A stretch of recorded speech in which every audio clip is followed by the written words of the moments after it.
Bonjour tout le monde, Sylvain Mousseau de la bibliothèque de Pont-Rouge. J'espère que vous allez bien. Alors mercredi, ouverture de boîte. Je m'excuse d'avance pour ma voix un peu rocailleuse, petit mal de gorge. Donc on va essayer de faire notre possible quand même pour bien me comprendre. Alors on commence tout de suite du côté jeunesse.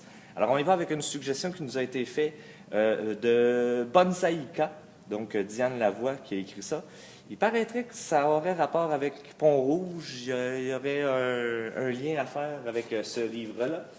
On a également Défense d'entrée, donc le tome 7. On s'est rendu compte qu'on ne l'avait pas. Donc, on a été le chercher. Et le tome 9 qui vient de paraître il n'y a pas très longtemps. Donc, Invasion française.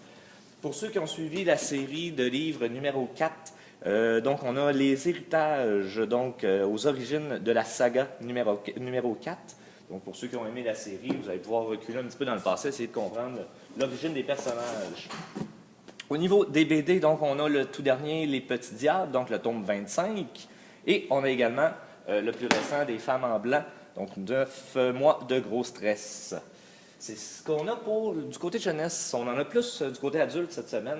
Donc, celui-là très attendu, donc le tome 4, donc une simple histoire d'amour, le tome 4, donc de la série. Donc, si vous voulez l'avoir, je vous dirais réservez-le parce que c'est sûr qu'il ne se retrouvera pas sur les tablettes rapidement.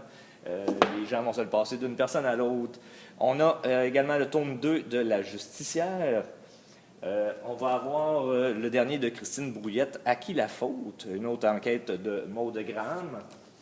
On va avoir une demande qui a été faite, L'homme coquillage. Le dessus du livre indique pas vraiment la même. Je veux dire, coïncide pas avec l'histoire qui peut être lue en arrière. Fait que des fois, ça vaut la peine de lire les descriptions des livres pour bien les comprendre. On parle ici d'une chercheuse en physique nucléaire qui est invitée dans un séminaire, tout le kit. Alors, je ne m'attendais pas à ça en voyant la couverture du livre. On va avoir également Marche ou la vie de soleil. On continue dans la marche, mais cette fois-là, plus documentaire, donc Marcher au bon rythme des programmes pour tous.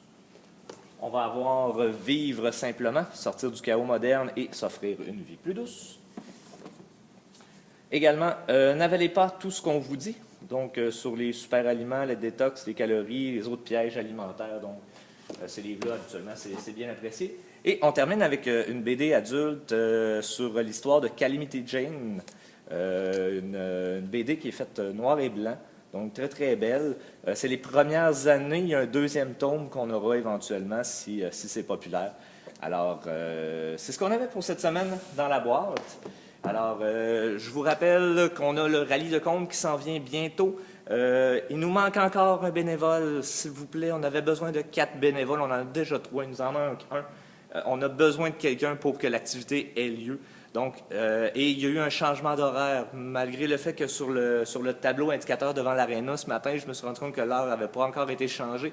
Alors, on a devancé l'activité. L'activité va avoir lieu le matin et non pas l'après-midi, pour vous laisser l'après-midi pour si jamais il fait beau.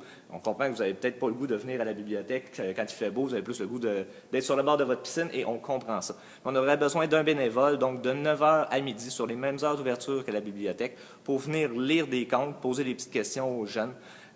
Donc, si vous êtes intéressé, faites-moi signe, vous pouvez appeler 88 873 40 52, envoyer un message sur Facebook, envoyer un courriel, peu importe. Il y a toujours moyen de nous rejoindre.